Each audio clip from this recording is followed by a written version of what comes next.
sake of time saving. If you want to start recording, great. Okay, so just a couple housekeeping items first. At the end of the presentation, if you wouldn't mind filling out the survey that Elena has in the chat box, that would be wonderful. I will also be taking questions at the end of the survey. You can put them, or at the end of my presentations, you can put them in the chat box or raise your hand and I can call on you from there. So without further ado, I will begin my presentation. My name is Crystal Meltz. I'm the UWGB Dietetic Intern for 2021, and my presentation is on an integrative approach to the management of type 2 diabetes. And the picture that you see before you is kind of a snapshot of why I chose to do this topic. I am a member of the Oneida Nation and have been working with the community for the past 15 years. My journey began at Junhikwa. Junhikwa means ultimately life sustenance, not a one-word definition. And that was an educational cultural program that worked on getting good food and medicines into back into our community's diet. And what I learned there kind of comes back to this picture. This picture is a Three Sisters garden that I planted a couple of years ago.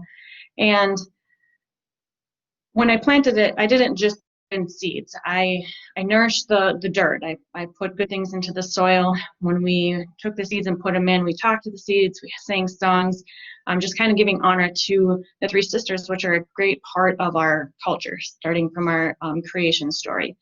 And ultimately what I learned through my time working with the culture in the nation is that everything has a spirit, whether that's a person, an animal, a plant, but that spirit needs to be nurtured to have total well-being, complete well-being. Through my time there, I became a trusted member, community member that people would come to advice on whether it's herbal medicines or food as medicine. And type 2 diabetes is an epidemic in the community. And so they come into my store and they would say, you know, like, I just got this diagnosis, you know, what can I do or what can I take? I don't want to be on meds the rest of my life. And my first response back to them was always, did you go talk to the dietitians? You know, you talk about learn how to eat, you know, like that's how you know, stay off these medications. And it was always like, no. And so I think to myself, like, how do I get this conventional approach and bring the cultural approach together? And that's when I decided to become a registered dietitian. And lucky for me, there is a dietetic practice group called the Dietitians in Integrative and Functional Medicine. It's a group of like-minded people with interest in personalized, holistic food as medicine approach to health. And currently I'm becoming certified through their program. It's a framework of this circular integration of complex interactions and relationships with determining factors in health and disease. And you can see these 5 areas in the blue circle: the food, lifestyle, and environment, and how nutrition, physical signs and symptoms play a role, along with biomarkers, the metabolic pathways, and then the systems. And that's also surrounded by factors, outside factors that affect individuals' health, like allergies or food intolerances, stress, toxins, and pathways. And so really it's a patient-centered approach, embracing both conventional and complementary therapies for the preventative or interventional approach to like treating the root cause of disease. So what might you see in an integrative practice, or if you worked with an integrative and functional medicine dietitian? Well, you may see different functional laboratory tests. One may be being nutrigenomics, which is how food affects gene expression, or a organic acid test, which is the waste products of our metabolic pathways. And you may find deficiencies in there, which then will be addressed with food, like our nutrition, or maybe it is vitamins and supplements. And in diabetes case, it may be vitamin D, zinc, and chromium. Like all of those things have a great influence on insulin receptors. But it may be herbs as well. And so we'll take a look at a couple of different herbs that may be beneficial for treatment of diabetes management. They also will look at different things that affect your spirit being. So maybe it's trauma or energy blocks, which like acupuncture would address, or reducing stress through things like yoga. And we'll talk about all of those things later. So these are some things that you may not see in a conventional approach. So let's talk about what is a conventional approach. We know that the first standard treatment for diabetes or pre-diabetic is making lifestyle changes. So increasing physical activity to 150 minutes a week of moderate exercise, or working with the diet to kind of remove those simple processed carbohydrates into complex carbohydrates, or they may learn carbohydrate counting or exchanges. And if those approaches don't technically work, then they will bring in medications. And as the disease progresses, more medications might be brought on. But they also have monitoring of their glucose levels, because maybe more medications need to be added on, or it's preventing those to reduce those complications in the long run with how diabetes progresses. So can we bridge both of them? Can we do a little bit of this and stay with, do the conventional approach and then incorporate some of these integrative things? Absolutely, and that's what we're going to talk about today. So we're going to look at how nutrition, stress, and becoming present in the moment have effects on diabetes management. And first, we're going to take a look at some of the diets. And two of the diets here are Mediterranean diet and DASH diet. And we all know that these two diets have been studied very deeply and have great implications in many chronic diseases. These two diets are also supported by the Standards of Medical Care in Diabetes 2020. So what is it about these diets that contribute to glucose control in diabetes? Well, complex carbohydrates, the fiber, and lean protein, they all take a little bit longer to digest. And so that keeps digestion is slow, gastric emptying is slower, and thus reducing the amount of blood glucose level going out. Then, if they are high in poly and monosaturated fatty acids, which is from our fish oils and our olive oils, and those play a role in our as anti-inflammatories, because we know that in diabetes, the complications are caused from some of the inflammation and damages that are getting done through uncontrolled blood sugars and insulin resistance. And the thing that we really want to focus on here is the antioxidants. All the beautiful colors that you see in the background, the fruits and vegetables, that's our antioxidants. And we're going to talk about how antioxidants play a role in the treatment of type 2 diabetes. So what is an antioxidant? Well, ultimately, it shares electrons with the free radicals and oxidative stress that's happening out there to keep our atoms stable, and reduces that damage that's getting caused by the inflammation and whatnot of diabetes. So the effects of antioxidants on type 2 diabetes are this. They reduce blood sugar levels, they slow carbohydrate digestion and absorption, stimulate insulin secretion from the pancreas, increase insulin sensitivity at the receptor site and glucose uptake, and then also reduce the production of liver producing of glucose. So the first herb that we're going to talk about is a standard herb that you're going to see in our kitchen and many cooking. And so this is turmeric. And turmeric, its common name is curcumin. The active component in there, that antioxidant component, is curcuminoids. And it has medicinal properties of being anti-inflammatory, anti-diabetic, and many, many more. It is poorly absorbed by us, so you'll see it commonly used in a standardized form, which just means that that curcuminoid, that antioxidant, is consistent throughout all the batches. And you may also find that purpurine is an active component in black pepper that increases the bioavailability in turmeric. So now turmeric is used very commonly in Asian cooking as well as Indian cooking, and also used in traditional Chinese medicine and Ayurvedic medicine. So the first study that we're going to talk about today is can curcumin delay the development of type 2 diabetes in a pre-diabetic population? So this study was done in Thailand at a medical center using patients there.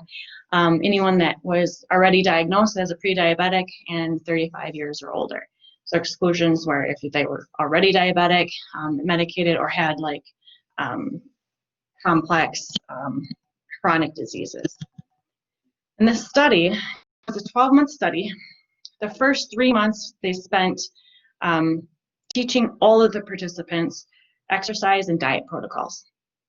Then they were randomized into their curcumin group or their the placebo group.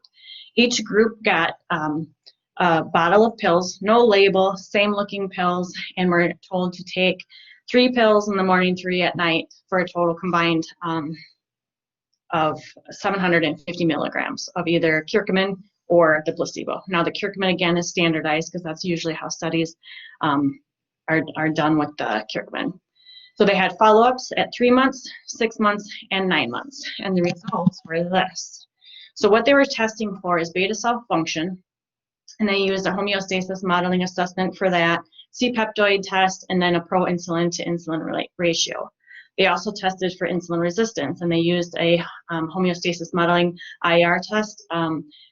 They tested obesity based on body weight, and then also abdominal obesity by measuring of weight circumference. Then they also measured an anti-inflammatory cytokine called adiponectin. And if you look at this graph here, you can see curcumin is the solid line, and you can see just based on this graph that most of these levels were reduced. So you're looking at fasting glucose levels, A1C levels, all of these things were reduced in the curcumin group. When it comes to the main test that they were looking at, that beta cell function, all 3 of those tests at all 3 different measurements were improved. As for the insulin resistance test in the curcumin group, they also, all 3 of those tests, whether it was body weight, waist circumference, or insulin resistance, all 3 of them at the 3 measurements all also improved. Now, kind of a cool thing here is on the anti-inflammatory, it didn't change at all. The marker, the adiponectin marker, it didn't change at all for the placebo group. However, in the curcumin group, it went from being a great increase to being significant at 9 months. So if that trend would keep going, if they stayed on curcumin longer, like what would that trend look like? So anyway, I thought that was really cool part of this study. Important thing to note is that 16.4% of the placebo group ended up becoming diagnosed as type 2 diabetes during this trial, and there was none in the curcumin group. So conclusion of that study was that yes, curcumin extract is able to prevent type 2 diabetes management or development in a pre-diabetic population. So about this study, it did meet all the criteria of the evidence analysis worksheet. I gave it a positive. But there's a couple of weaknesses that I noticed. When they first did the 3-month diet and exercise protocol, there was no information of what they learned during that time. There was just nothing. So I can't give you any information about that. The other thing is the compliancy. At the 3, 6, and 9 months, everybody brought their pills back in and they were counted out. So I felt like that was kind of a weak. Well, maybe somebody forgot to take their pills and so they left a few at home. There was just, to me, it was just kind of a weakness of the study.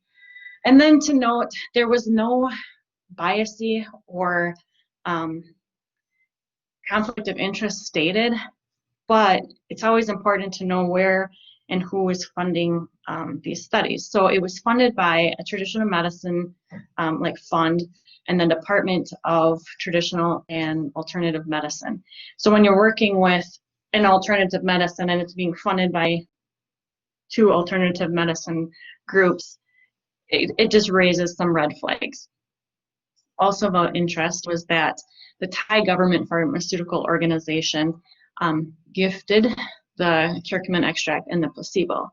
Well, this is a $8 billion company, which could stand to make some money if maybe curcumin had some good results. So Just some flags for me, but they weren't noted in the study at all. So the next herb that we're going to talk about for surely is in your kitchen. Everyone's, I'm sure, and that's cinnamon. And cinnamon, there's 50 different varieties all over the world. The one that we're going to focus on in this study was from India. It has, again, anti-diabetic and anti-inflammatory properties. Same spice used in traditional Chinese medicine and Ayurvedic medicine.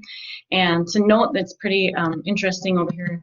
If you look at the active constituents of it, you see that word polyphenol, so that's antioxidant. But then there's also the mucilage and the tannins.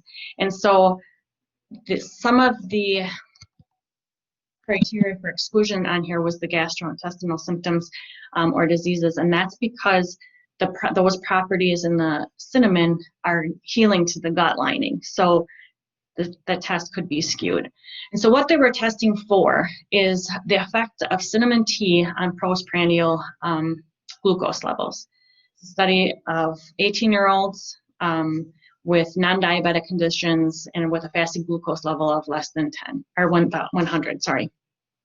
So exclusion again was anybody that had any gut issues, who were already medicated for any kind of glycemic control. Alter medications, I don't know what that means, or if they're pregnant, lactation, or had allergies. So what we're looking at, here's the results. This was a one-day study. It was a fasting study. There was 30 participants, 15 in each group, small study. So after the fasting, they did an oral glucose tolerance test, 75 grams of glucose, and then the cinnamon group immediately drank about a half a cup of cinnamon tea. And so the cinnamon tea was made by, had about six grams of cinnamon extract, and that was made by soaking the cinnamon sticks over 24-hour period, heating it, and then filtering it out. Then there was different antioxidant assays done on it so that they could know the constituents and properties, make sure that it was level throughout the whole test. And so here's the results. The cinnamon group is the square one on the bottom. The postprandial glucose levels never got as high as the control group and remained lower the entire time. And this is they associated because of the antioxidant content of the cinnamon tea. So it reduced the carbohydrate digestion, slowed it down, reduced the gastric emptying time and absorption, and they also believe there was an increase in insulin sensitivity and then the uptake of the glucose. So basically what we talked about in the earlier slides of antioxidants have an effect for diabetes, right?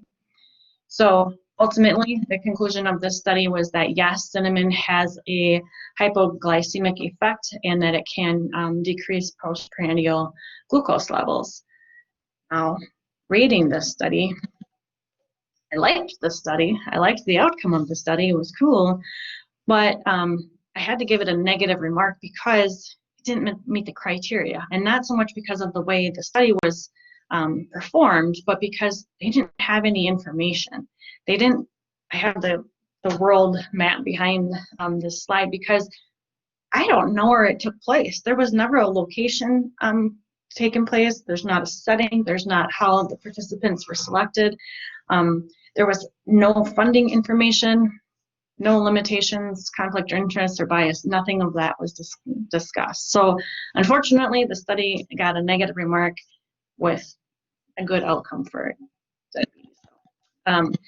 Moving forward to, I wanted to support the cinnamon, and that was through the dietitians in integrative medicine. They have a worksheet for herbs for better glucose control, cinnamon being one of them, and their suggestion for diabetes is 1 to 6 grams. Now, most of the studies on cinnamon are done from 5 to 6 grams that have real good support there, but have been used up to 4 months here.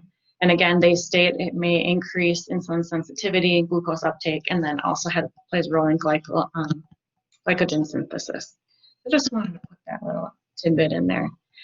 So moving from herbs and nutrition, let's take a peek at stress and how stress affects diabetes outcomes.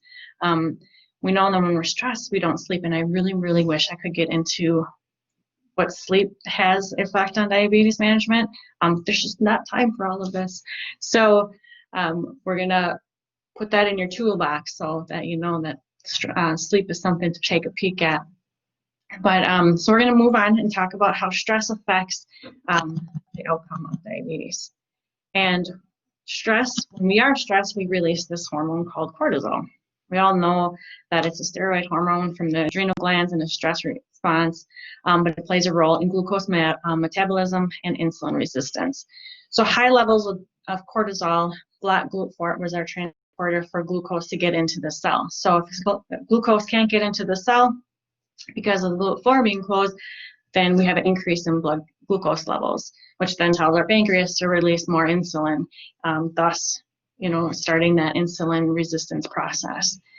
Cortisol also increases fatty acids, just like insulin resistance. Cortisol also increases the central adiposity, just like insulin resistance. It also increases blood pressure, just like insulin resistance. But so what this goes to show is that stress plays almost the same role as insulin resistance and plays a role right into insulin resistance. So how do we reduce our stress? How do we get this hormone to relax a little bit, right? Well, one way is being studied very thoroughly. More recently, though, is becoming mindful, becoming present, and finding mindfulness. My final study is on a mindfulness study, is a feasibility study that compared mindfulness-based diabetes prevention programs with a conventional diabetic prevention program. This was included African Americans, which is a high-risk group for development of type 2 diabetes, which were 25 years or older, passed the diabetes risk questionnaire, was already diagnosed as pre-diabetics, and then had a perceived stress score of above 5, which was on another test.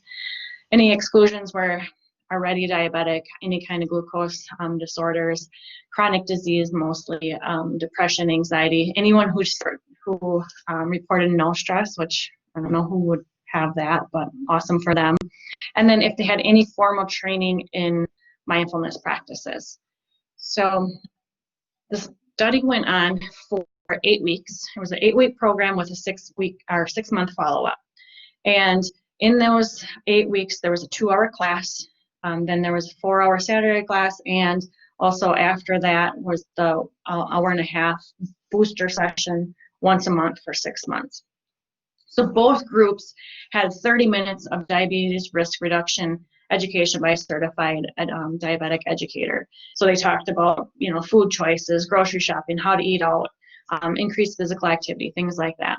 Then both groups also participated in the traditional diabetic prevention program through the CDC, the evidence-based lifestyle program, lifestyle change program. The difference being is that the control group had 2 hours of straight diabetic prevention program and different activities, where the mindfulness group, they only had 1 hour of diabetic prevention program, and then they had an hour of like mindful-based stress management teachings.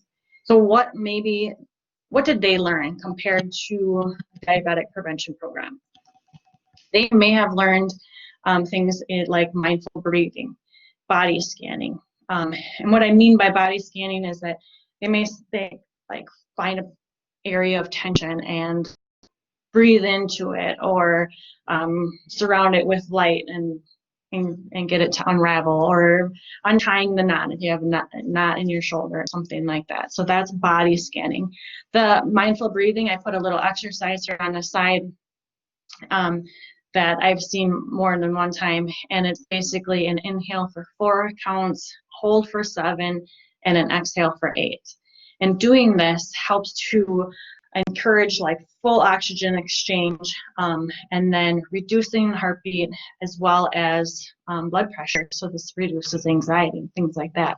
So these are the type of approaches that they learned for stress management. They also would have done mindful movement, and basically that could be yoga, maybe Tai Chi or Qigong, and all of those are teaching one to become present in the moment and using the breath with movement. And so the results of this study show that both groups, the mindfulness group and the diabetes prevention group, had a lower A1C level. However, the mindfulness group then had a lower BMI and perceived stress in 3 to 6 months out. They also had a lower reduction in the calorie intake, fat intake, and carbohydrate intake. And what I didn't put on this slide, and I should have, is the spirituality. So the control group in 6 months said they had a reduced sense of spirituality, where the mindfulness group, they had a significant increase in spirituality. So the conclusion of the study was that yes, this is feasible for further larger studies to use this study in preventing using a mindfulness-based diabetes prevention program. I just think it's really cool that when you look at the two programs, both of them are going to be great programs, but with one additional hour of mindfulness, 8 total, you have, like all these great positive results. So it's kind of like, well, why wouldn't we want to teach those things as well? And I further supported this by just, I don't want you to look at, like you don't have to read all of these, but I just wanted to show you that there is studies going on that mindfulness does make the mark. There's studies in yoga for type 2 diabetes that significantly reduce A1C levels, or another yoga study saying that they had significant improvements in glycemic control, lipid levels, and body composition. So it's just letting you know that these are out there. It's coming. Mindful eating is part of this. There's training that happens with mindful eating, and just bringing awareness to internal and external triggers to interrupt that automatic eating pattern. In the diabetes spectrum publication, they did a study for 3 months on diabetic participants that showed that after 3 months of mindful eating, so they learned these triggers and new behaviors, there was a reduction in weight as well as an improvement in A1C, just by being mindful of when they're eating.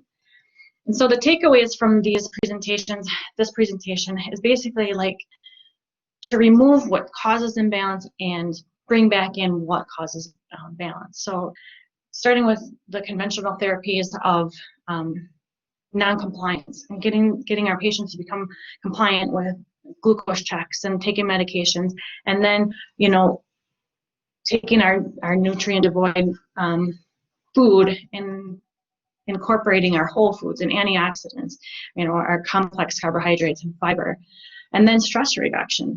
We can't remove stress, but we can learn how to better deal with it. And in that improves our insulin sensitivity, which improves our glucose control, and then reduces all of these anti-inflammatory things and reduces oxidative stress, reduce weight, and we improve our mood. So I leave you with this quote from the World Health Organization. Health is a state of complete physical, mental, and social well-being, and not merely the absence of disease or infirmity. So I will take you any questions that you may have now, and thank you for being with me today. So can you hear me now?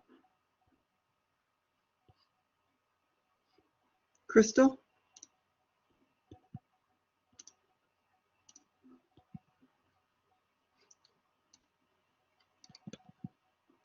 I think I said earlier, if there's any questions, you can put them in the chat box, or you can raise your hand as well.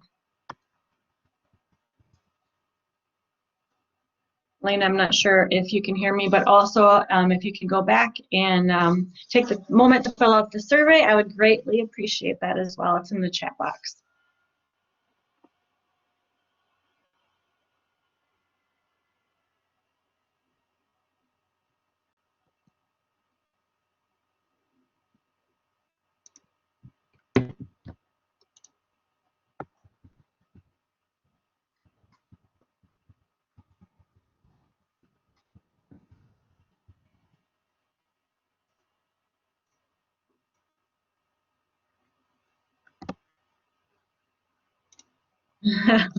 I can tell. It's okay.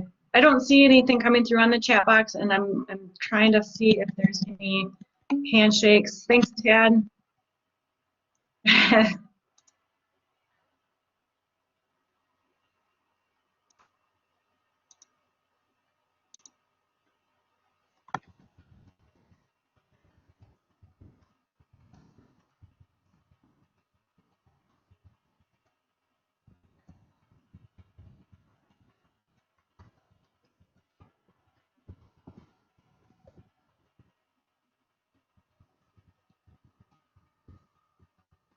No worries. It's all good. I just hope everybody was able to hear me.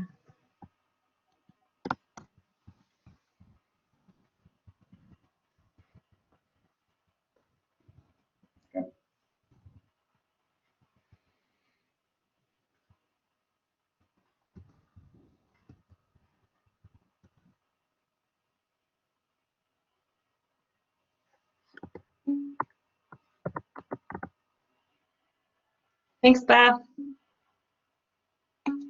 Great to see you here.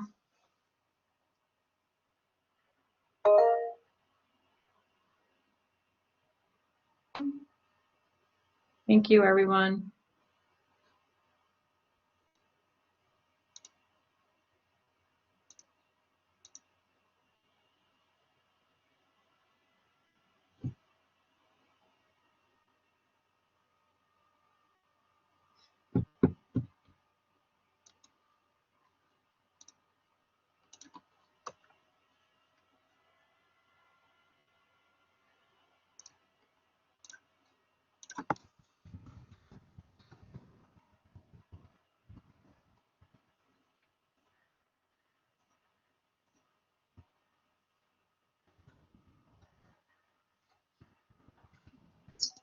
Let me take a peek.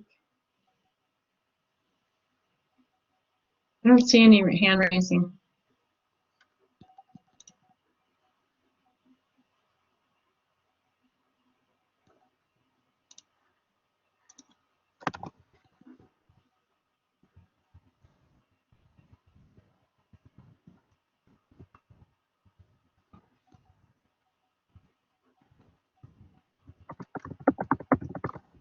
I think we're good to go.